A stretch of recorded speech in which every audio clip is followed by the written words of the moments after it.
Bienvenidos a Emisora Clásica Radio y el programa Radio Noches de Esperanza, nueva temporada Desafíos Actuales. Hoy con un tema de vital importancia y que todos estamos pendientes y del cual todos estamos conversando. Y en primer lugar queremos darle las gracias al director William Sabogal, director de Emisora Clásica Radio, que permite este espacio. Así que Pablo, buenas noches, bienvenido a esta cuarta emisión. Hola Mónica, pues muy agradecido con el Señor que nos permite esa oportunidad y bueno, un saludo a todos los que están siguiendo y acompañándonos en el programa. Muchísimas gracias Pablo, de igual manera esperamos que todos estén atentos también para compartir porque es un tema muy importante. Lo estamos escuchando, lo estamos hablando día a día y es que el tema es guerras y rumores de guerra. Sí Mónica, pues en estos días creo que nuestros corazones están viendo muchas cosas, escuchando muchas cosas y es importante que nosotros como cristianos podamos considerar esas realidades a la luz de la palabra de Dios y bueno, poder aprender del Señor con todo lo que nos permite vivir. Y eso es lo que esperamos que pase con este programa, ¿no? Que todos aclaremos un poco el concepto y entendamos también bajo esa óptica cristiana que es este programa. Y pues yo quiero empezar, Pablo, preguntando, porque para nadie es desconocido lo que está pasando entre Rusia y Ucrania, pero nosotros como cristianos nos debemos escandalizar que sucedan estas cosas. Bueno, Mónica, sabes que algo que me ha parecido muy interesante es que para muchos cuando suceden cosas como estas, que hay una guerra como tal, para muchos es escandaloso porque hasta los cristianos de alguna manera tenemos el ideal y hemos sido enseñados que si la educación, la moral, la cultura o la política misma nos va a llevar a vivir una vida en medio de paz. Es más, curiosamente el Señor Jesús cuando habló de los últimos tiempos, Él dice que ese va a ser uno de los mensajes que el mundo va a hablar. El mundo va a hablar mucho de paz y de seguridad. Pablo nos decía que cuando se escuche eso vamos a saber que lo que va a suceder es lo contrario. Entonces, ciertamente los hombres trabajan de manera política, de manera educativa, moral, social, para tener un mundo en armonía, para que no existan guerras, para que haya abundancia, gozo. Y cuando sucede la guerra, pues es escandaloso, porque nadie quiere ver el horror de la guerra. Así es. Ahora, curiosamente, yo estaba leyendo un artículo en una revista científica escrito por Juan Manuel Serrano, que él decía que la historia de la humanidad ha sido la historia de la guerra. Y curiosamente él dice que la permanencia en la guerra ha sido la conformación y la persistencia de la sociedad a través de los siglos. Él prácticamente dice que después del siglo IV de Cristo han existido 14.500 guerras donde han muerto casi 4.000 millones de personas. Lo que él dice en ese artículo que me parece muy interesante, lo cito literalmente, él dice: en este sentido el número y la frecuencia de las guerras no es solo altamente significativo por sí mismo, sino que además estas se han desarrollado en prácticamente todas las regiones del planeta y han afectado todas las civilizaciones por igual. La conclusión lógica e inmediata de este hecho es que el fenómeno de la guerra no está vinculado en esencia a ningún pensamiento político, nivel de desarrollo, tipo de estructura social o acondicionamiento geográfico, sino que es más bien una actividad propia y singular del hombre. ¿Por qué cito este artículo, Mónica? Porque lo que nos ha contado la historia es que siempre el hombre, donde haya estado, no importa el nivel de educación, no importa ni siquiera el carácter político de la cultura, siempre la historia de la humanidad ha sido asociada a la guerra. Quiere decir que la guerra para nosotros no debería ser tan escandaloso porque es algo que nosotros hace parte de la realidad del hombre. Desafortunadamente. Si tú miras la cronología o estadísticas de la guerra en el siglo XX, prácticamente tú no vas a encontrar, claro, no estamos hablando de manera masiva, pero sí siempre ha existido cierto tipo de guerras. Siempre en todos los años del siglo XX encontramos que había algún tipo de conflicto, sea nacional, sea internacional. Siempre la historia de los hombres ha estado ligada al conflicto. Y eso no es solo la historia, sino que además nosotros como cristianos no nos deberíamos alarmar tanto cuando sucede, o sea, no nos deberíamos escandalizar, porque el mismo Señor Jesús enseñó que los tiempos antes de su venida, como se llama el programa de hoy, iban a estar caracterizados por guerras y rumores de guerras. Entonces, cualquier cristiano que abra su Biblia, lea el Antiguo Testamento, lea los profetas, lea el libro de Jueces, de Reyes, y cualquier cristiano que abra su Biblia y lea el Apocalipsis, Tesalonicenses, el mensaje de Jesús ahí en Mateo 24, se va a dar cuenta que la Biblia habla constantemente que estas cosas sucederían. Entonces, en un sentido, el mundo sí se escandaliza, porque el mundo tiene un ideal de paz, busca la paz, claro, anhela la paz, pero lo curioso es que siempre estamos en guerra.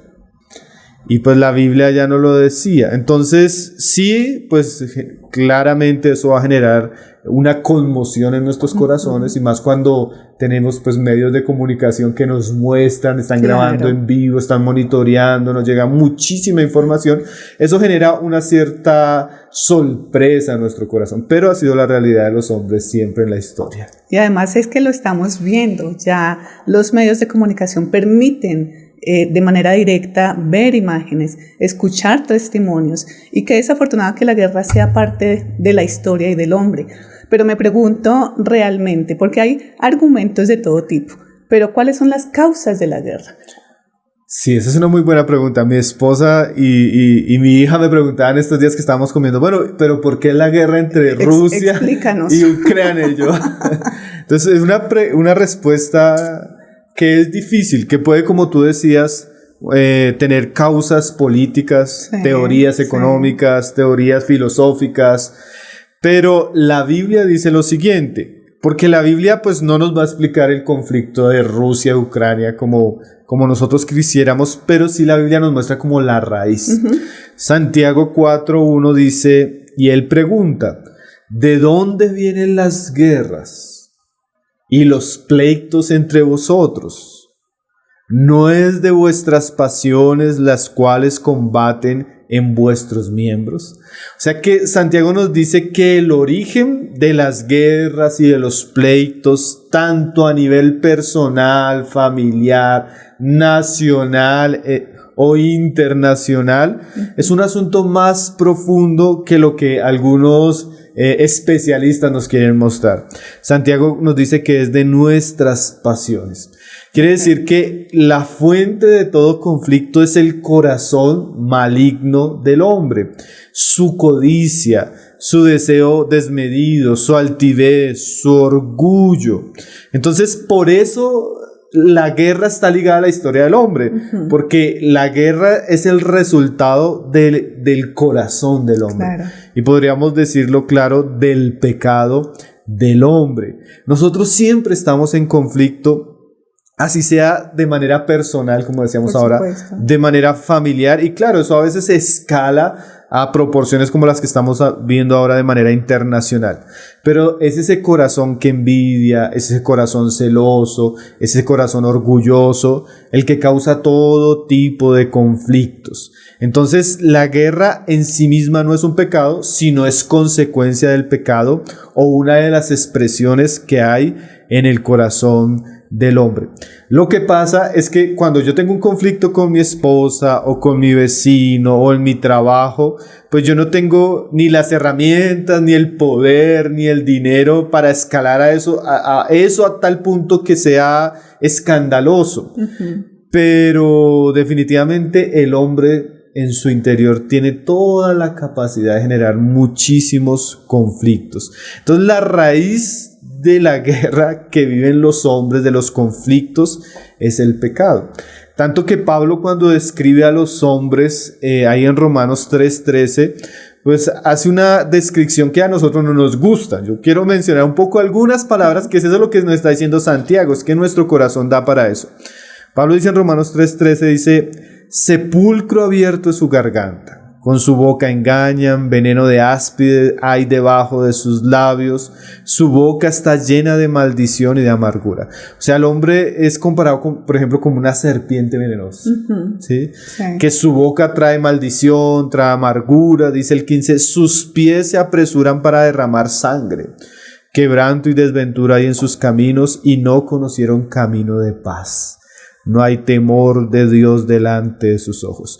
Entonces, realmente el hombre es una máquina de pecado. Y eso a veces escala a proporciones que, claro, para nosotros sí es escandaloso ver cómo bombardean una ciudad, cómo muere tanta persona. Claro. Pero el problema del hombre no puede separarse de su corazón. Y el problema central del hombre es su pecado. Entonces, Dios creó al hombre como un agente libre, responsable, y en esa responsabilidad o en ese ejercicio de libertad que tiene el hombre manifiesta unos pecados sumamente groseros, horrorosos, y que traen muchísimo sufrimiento, como lo hace la guerra. Entonces, si nosotros vamos a ir a la raíz del conflicto, más que un asunto político, filosófico, económico, de intereses, independiente de la palabra que quieras decir, independiente de todo eso, es el corazón del hombre. De ahí surgen todas las guerras, a gran escala o a pequeña escala, solo que las de pequeña escala nosotros las justificamos. No, es que esa mujer no es, entonces por eso me divorcié. Pero ahí hay una guerra, hay un conflicto, solo que el hombre no tiene suficiente herramientas, aunque a veces quisiera desaparecer la otra parte, como ya sucede en una guerra a mayor escala como la que vemos entre naciones, ¿no? Yo creo que esta respuesta, Pablo, aclara muchos conceptos, porque como lo decías hace un momento, uno trata de entender qué pasa allí, qué pasa en la Segunda Guerra Mundial, pero el origen es el mismo y sabemos que son las pasiones. Eso para los oyentes también, para aclarar un poco el concepto y que ya hoy lo conocemos, ¿no? Y ahora vengo a preguntar esto, y yo sé que muchos también lo estarán preguntando, ¿por qué? Si Dios es bueno, ¿por qué permite la guerra? Bueno, eso es una gran pregunta, y como veníamos diciendo ahora, Dios nos creó como agentes moralmente responsables. Eso quiere decir que Dios le dio libertad a la criatura, y la criatura, como un agente moral, pues, como decíamos ahora, va a pecar, y el pecado tiene unos resultados. Entonces, en últimas podríamos decir que Dios no es el causante de la guerra, claro, pero Él la permite al permitir que la criatura tenga libertad. Ahora, algo que decía Martin Lloyd-Jones en relación a la guerra y por qué Dios lo permitía, y él escribió unos documentos bien interesantes porque él fue testigo tanto de la Primera y la Segunda Guerra Mundial.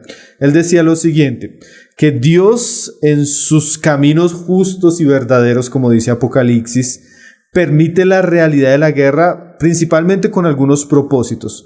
Uno de los primeros propósitos por los cuales Dios permite que el hombre llegue a escalar la maldad de su corazón, él dice que es para revelarnos la condición del hombre. O sea, hay situaciones que Dios permite para que nosotros nos desilusionemos del hombre mismo. Porque a veces nosotros tenemos la idea que el hombre es bueno, que el hombre muy educado, que el hombre con una mejor economía, que el hombre con ciertos avances, el hombre va a mejorar.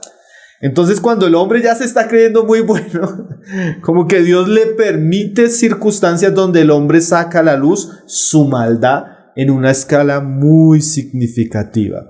Entonces, el hermano dice que Dios permite la guerra para que los hombres vean claramente más que nunca la realidad de sus pecados.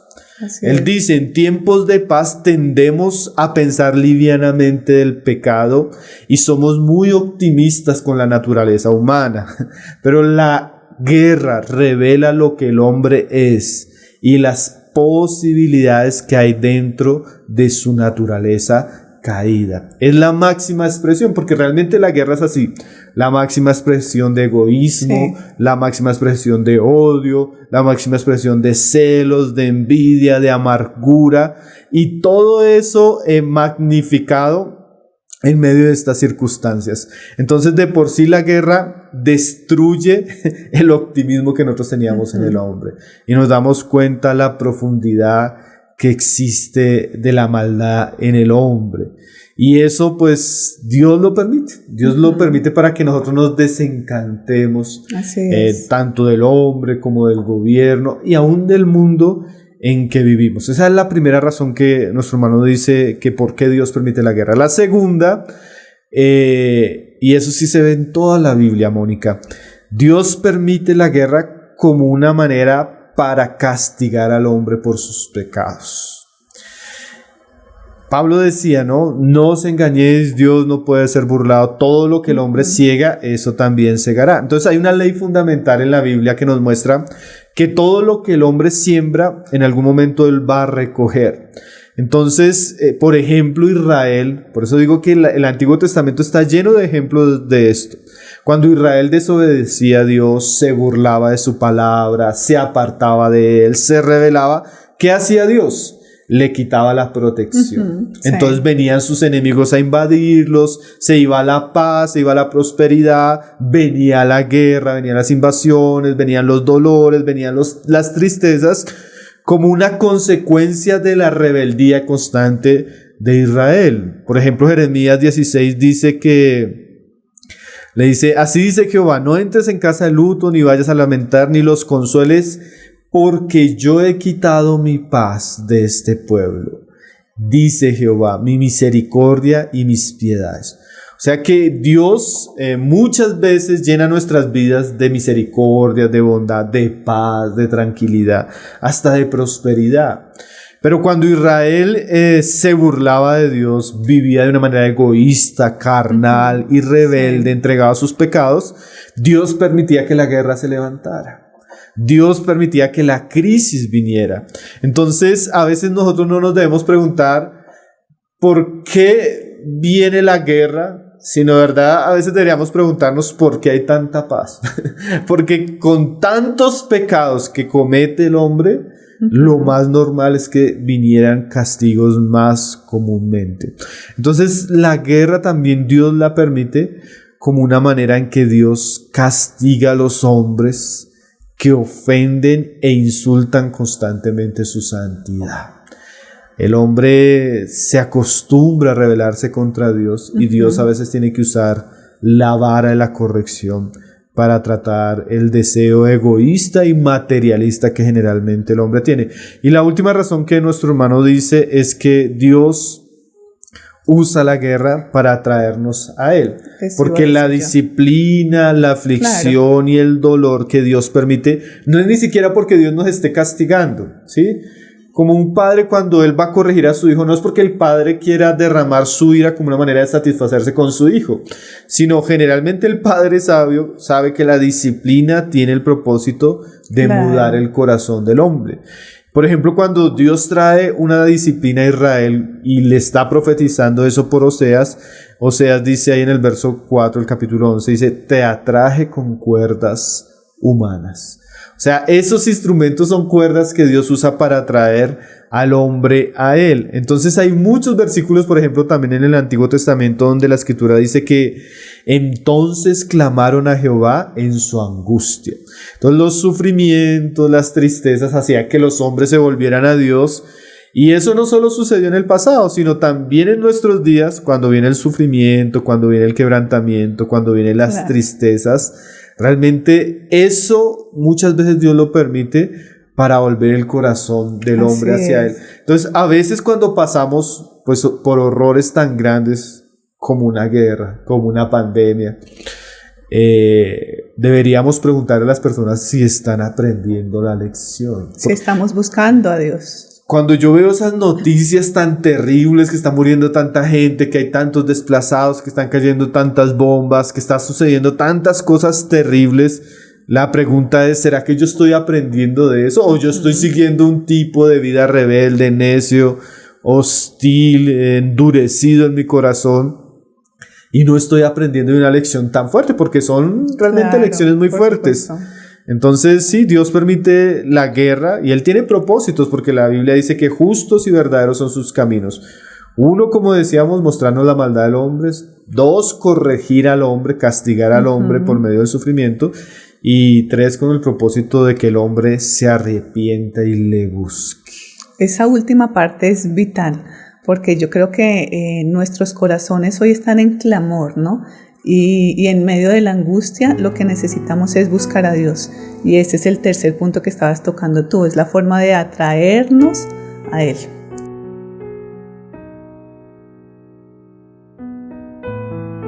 Sin embargo, me genera una inquietud, y es que en medio de la guerra, en medio de las características y lo que estamos viendo, pues estamos viendo que sufren inocentes, mueren inocentes. Estamos viendo imágenes muy fuertes de familias divididas, de niños sufriendo y por supuesto que están muriendo, que día a día inclusive se presentan más y más cifras de muerte. Pero quiero preguntar, ¿por qué mueren y por qué sufrir los inocentes? Bueno, en un sentido, Mónica, la palabra nos muestra que no existen inocentes como tal, ¿sí? Tal vez el niño aún no peca y no hay maldad que se exprese por ahora. Es un potencial pecador, como todos lo somos, porque por naturaleza ya venimos, claro, como dice Pablo, defectuosos de fábrica. Pero lo que sí debemos entender es que nosotros fuimos creados por Dios como siendo parte de una raza, parte de una familia, parte de una nación. Somos ciudadanos de una nación y ese vínculo es inevitable y a veces nosotros vamos a cosechar, claro, las consecuencias de nuestro pecado personal, a veces vamos a cosechar las consecuencias de nuestro pecado familiar, pero también a veces vamos a cosechar las consecuencias del pecado, si se puede decir, nacional, o de las malas decisiones de nuestros líderes, de nuestros gobernantes. Y podríamos decir algo todavía más fuerte, Mónica. Aún yo siendo cristiano, aún yo siendo salvo, como individuo, soy ciudadano de un estado, ciudadano de un país, ciudadano de una nación. Y lo que sucede en esa nación, aunque yo sea cristiano, aunque yo sea salvo, me va a afectar porque todos somos parte de todos, ¿sí? Si tú te das cuenta ahorita, dice, bueno, pero ¿por qué se están subiendo los precios de todos y esa guerra es por allá? Bueno, porque ahora todo está ligado. La comunidad internacional, el comercio, todo, el petróleo. Entonces, definitivamente en situaciones como esas, siempre va a ser afectada la masa. Y es parte de la realidad como Dios nos creó. Nosotros hubiéramos podido ser creados en planetas diferentes, pero no.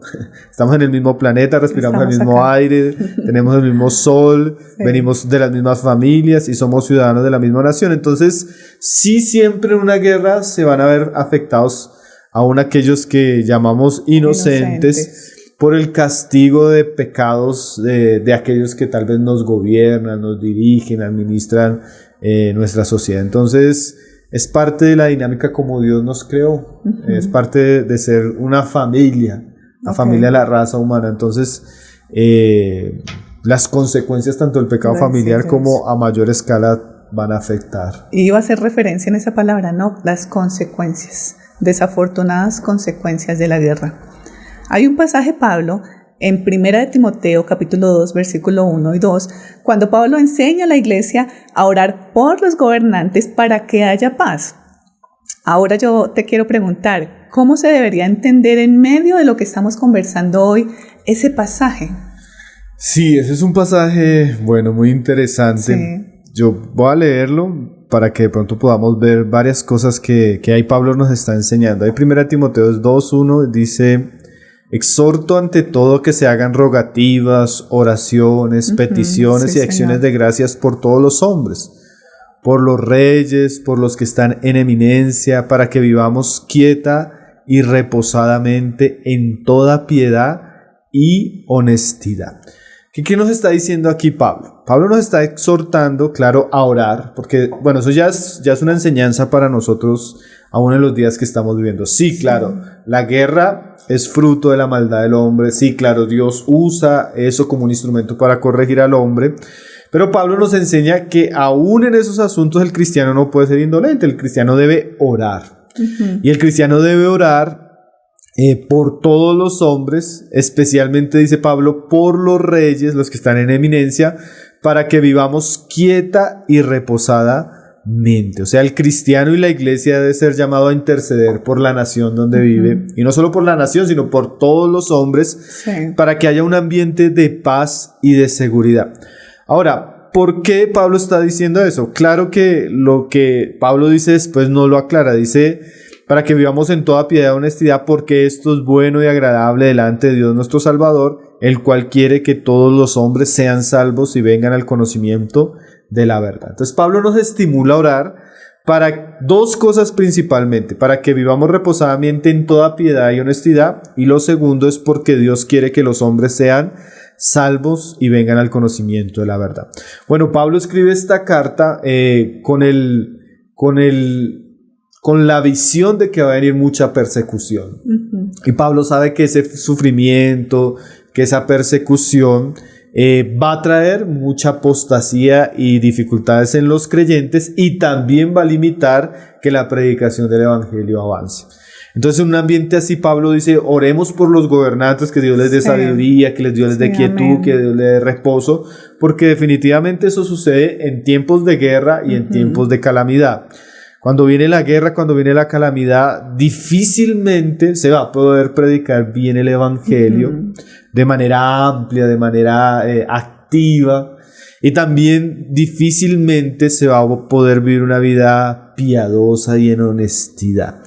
Entonces, no es que Pablo tenga el ideal de que no hayan guerras o de que no hayan sufrimientos, pero sí Pablo enseña que la paz y cierto ambiente es beneficioso para una expresión de la vida cristiana y para un evangelismo más claro. Entonces, nosotros como ciudadanos, como decía también la ley, al lugar donde lleguemos debemos orar por paz. Así es. O debemos orar por bendición de Dios, debemos orar para que Dios le dé sabiduría a las personas que nos gobiernan, debemos orar para que ellos puedan ser sabios, temerosos de Dios, para que la palabra prospere en esos días, para que la iglesia pueda crecer, para que podamos predicar el evangelio.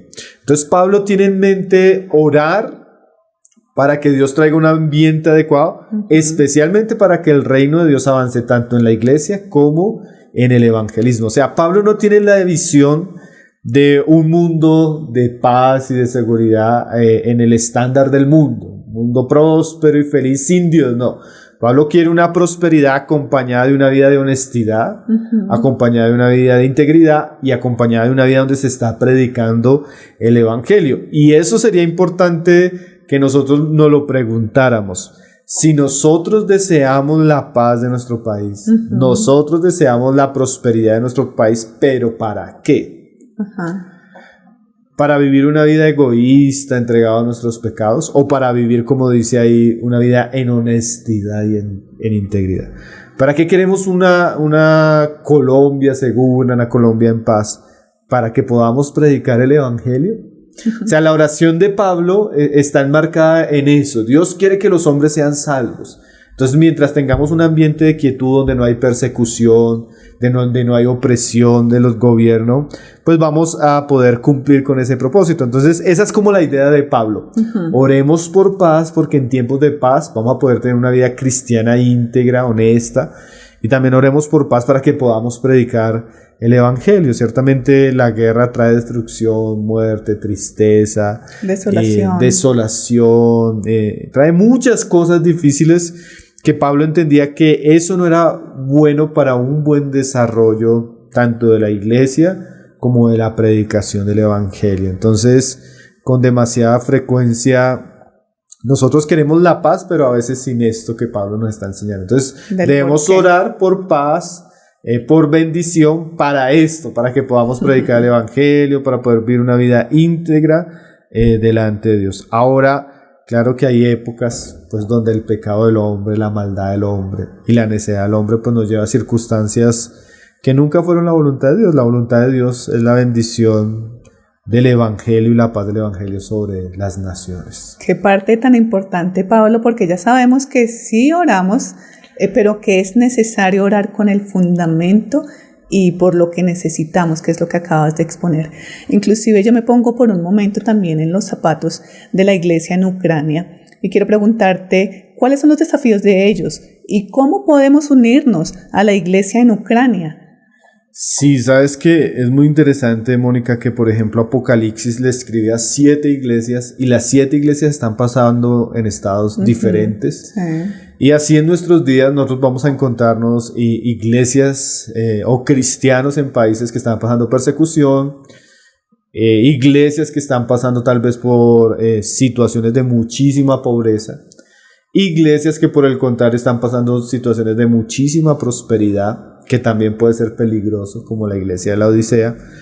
Pero la situación de la iglesia en Ucrania pues es particular en estos días. La guerra trae una serie de desafíos, trae una serie de crisis, claro, que son obvias, sí, que definitivamente solo ellos que la están viviendo las entienden. Tal vez nosotros estamos viendo de afuera como espectadores y no sabemos la realidad de lo que puede estar pasando.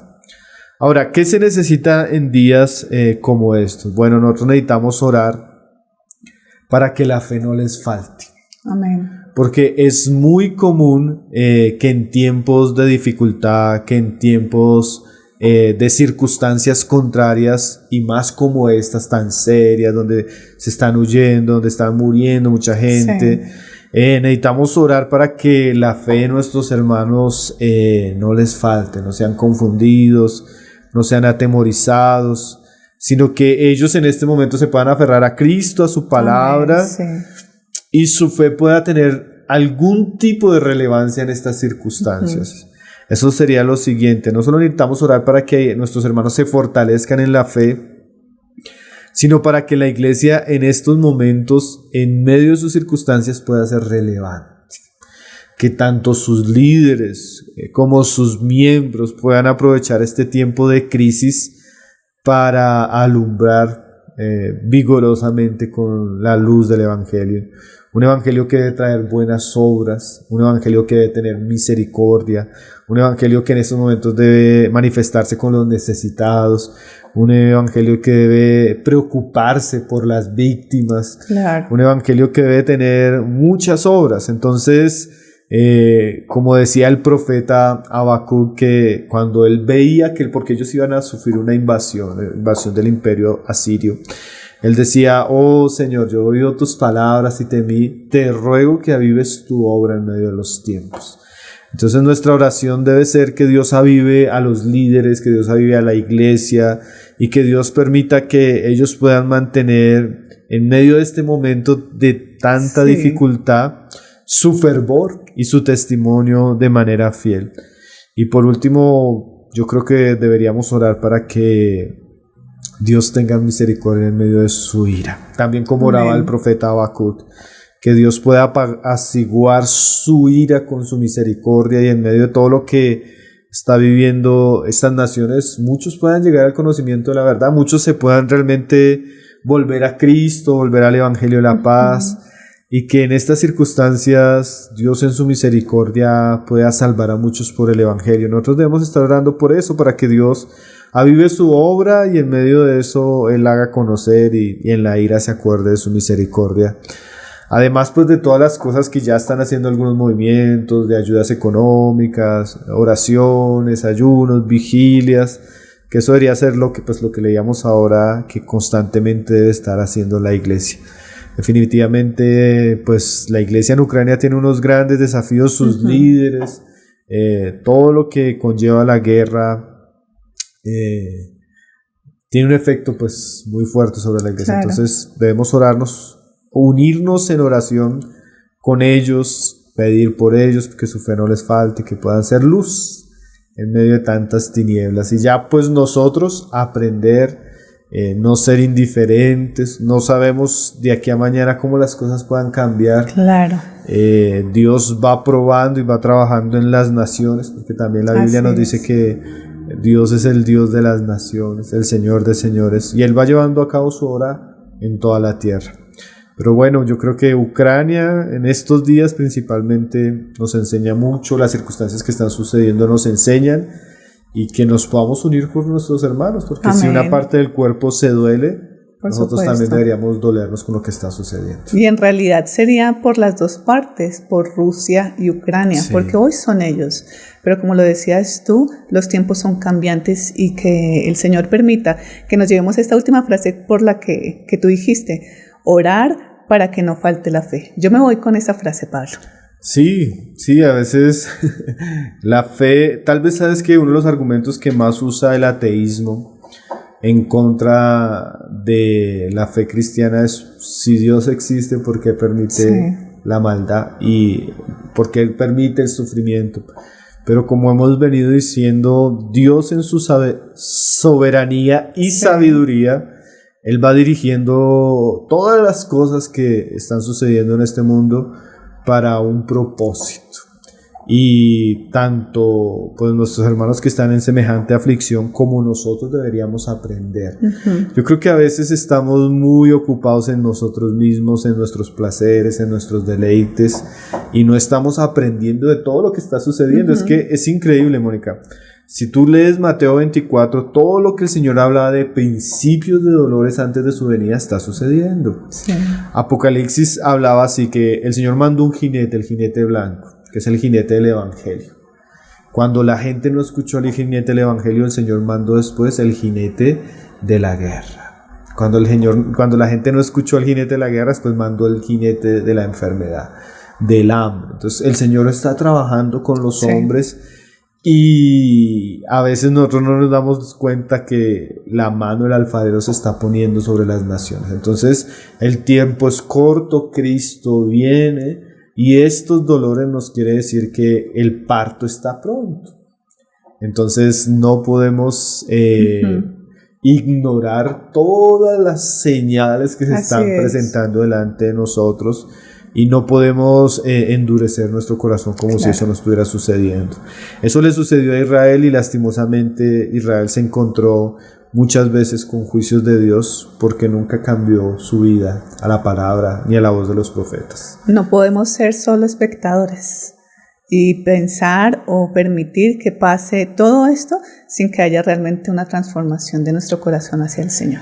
Sí, así es. Nosotros decíamos ahora que las guerras comienzan en el corazón y quién sabe qué guerras estamos nosotros. A veces estamos en una guerra con nuestras esposas o con nuestros hijos o con un pecado, o estamos entregándonos a la tentación, y a veces queremos buscar la paz mundial, pero estamos nosotros en guerra con nuestros compañeros de trabajo, con nuestros hermanos de la iglesia, y definitivamente necesitamos arrepentirnos, enderezar nuestra vida, porque bueno, Dios y su Hijo vienen pronto. El Señor nos encuentre con un corazón limpio y nos encuentre haciendo las cosas que debemos estar haciendo en este tiempo.